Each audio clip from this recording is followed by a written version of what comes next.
Welcome to the Intro to Writing a Cover Letter, presented by the student employees in University of Portland's Career Center.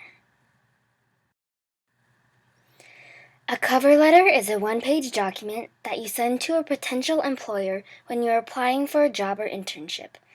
It should be tailored to the position and the organization, express your interest, and highlight parts of your resume.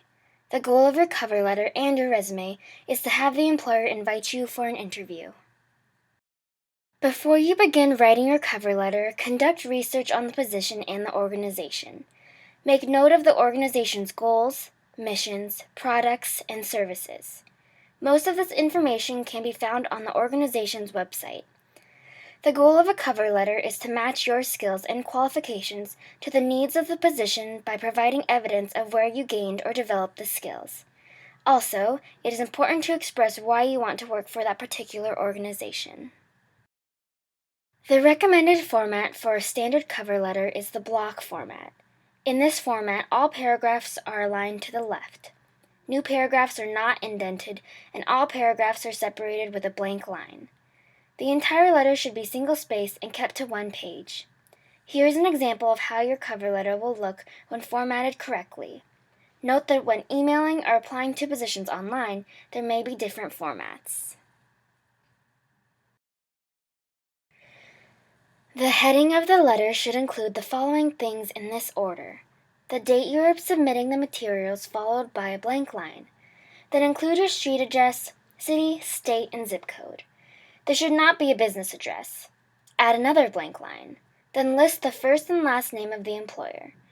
It is recommended to address the letter to a specific person. Be sure to verify the spelling of the employer's name and his or her position title. Include the title of the employer, the organization, and the street address with the city, state, and zip code. This should be followed by the greeting, which is traditionally with the Dear, Mr. or Mrs., and the last name of the employer. Do not include the employer's first name. Double check and make sure you have the correct salutation. For example, a doctor should be addressed by doctor. The first paragraph of a cover letter is the introduction.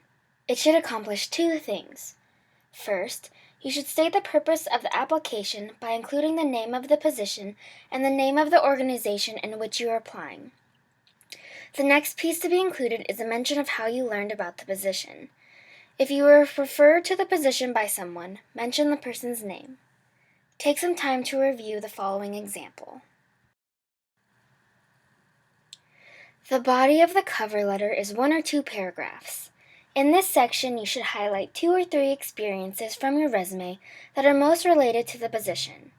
When mentioning these experiences, create a connection to the mission or culture of the organization, the skills and qualifications required, and your desire to contribute.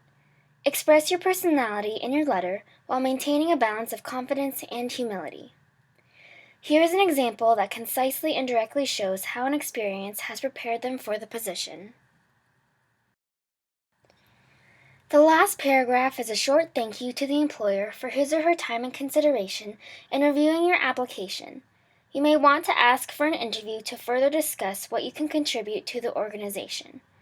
Also include your contact information in case your letter becomes separated from your resume. You should not use your work contact information. Here is an example of a closing statement. The signature should include a professional salutation. This should be followed by 3 blank lines. If you are submitting a hard copy of your cover letter, this space can be used to sign your name. The spaces should be followed by your typed first and last name. 1 more blank line should be added, and then type enclosure if you are submitting a hard copy, or attachment if you are submitting an electronic copy. This lets the employer know that your resume and additional materials are enclosed. Some employers require you to submit hard copies of your application materials, while others accept materials submitted electronically. Hard copy applications should be mailed in a large envelope, and the contents should not be folded. Paperclip your materials together. Do not staple. Electronically submitted applications should be attached to the email in one PDF document. Once you've created a draft cover letter, come to Express Advising hours to have your letter reviewed and any questions you have answered. For access to exclusive cover letter samples, sign up for the E4 Career Prep course in Moodle.